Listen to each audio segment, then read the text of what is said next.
Et la lachot, Chazak ou Baruch Rabotai, Bessorot Tovot, on est le 4 aujourd'hui dans le mois de Tevet.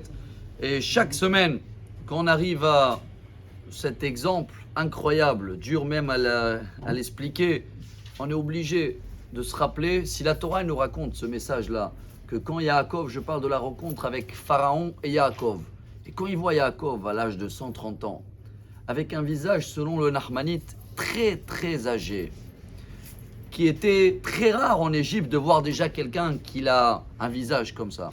Et là, Yaakov il va le demander, quel âge vous avez? Et Yaakov il va répondre avec 25 mots en disant, j'ai 130 ans. Et il a rajouté, ma vie était dure et compliquée, c'était pas comme la vie de mes parents. Waouh, tout de suite il arrive le Midrash, Rabbi Shimon Bar Yochai, et il dit que Dieu il a karatigar, Dieu il a dit attends, on va t'enlever Yaakov 33 ans de ta vie. Maintenant vous comptez les mots, il y a 25. Comment ils sont arrivés à 33? Même la question de Pharaon, Pharaon il a dit à Yaakov quel âge tu as, en hébreu c'est 8 mots. Même la question de Pharaon, on l'a rajouté pour enlever la vie de Yaakov. Rabbi Chaim Shmulevitz il s'est dit quoi? Jusqu'à là on y va.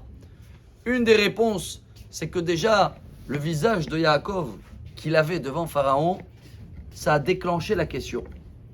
Et le fait qu'il devait avoir, et c'est incroyable ce qu'il dit Rabbi Chaim Shmulevitz, le fait que Yaakov, il devait avoir malgré tout un visage, j'ai pas les mots en français, serein, zen, bien, joyeux, et le fait qu'il n'a pas fait l'effort de l'avoir, même la question de Pharaon a été comptée pour enlever de sa vie. Maintenant, moi je vous demande une autre question, c'est un message qu'on le dit tous les ans. Mais Yaakov à la fin, la semaine prochaine, quand il va bénir ses enfants, il va leur dire Hamalach hagoel oti mikol ra yevarech et haneharim Hamalach ha-me'odi ad hayom hazeh. Dieu, il était avec moi tout le temps. J'avais un ange qui me protégeait. Alors quoi? Devant Pharaon, il critique. Et devant les enfants, sa famille, il n'arrête pas de remercier Dieu. Il dit jamais j'ai eu du mal dans ma vie. J'avais toujours un ange qui m'accompagne. Et voilà, chers amis, la belle réponse avec un grand message pour nous. C'est que Yaakov, il voulait répondre à Pharaon selon sa vie à lui. Parce qu'il y en a des gens, c'est quoi la vie? Voilà, je fais la vie. Comment elle est ta vie? Face à Yaakov, il y a le maître de tout l'impureté que pour lui la vie. C'est le matériel, c'est machin.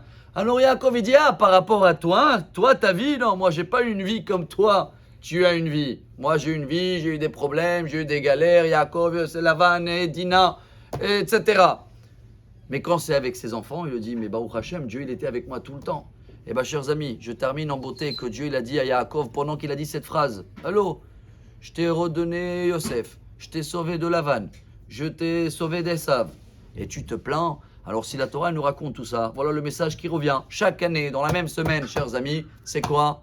Attention à nous de se plaindre, surtout pas dans notre génération, on a tout ce qu'il faut. Même Yaakov, le patriarche à nous, une petite plainte sans faire exprès ou peut-être parce qu'il a calculé 33 ans en moins. Si la Torah nous raconte tout ça, alors j'espère qu'à partir d'aujourd'hui, on va avoir un visage qui va demander des belles questions. On va remercier Dieu sur tout ce qu'on a et se plaindre, même après 120 ans, c'est péché. Amar Rabbi Elazar, Amar Rabbi Hanina.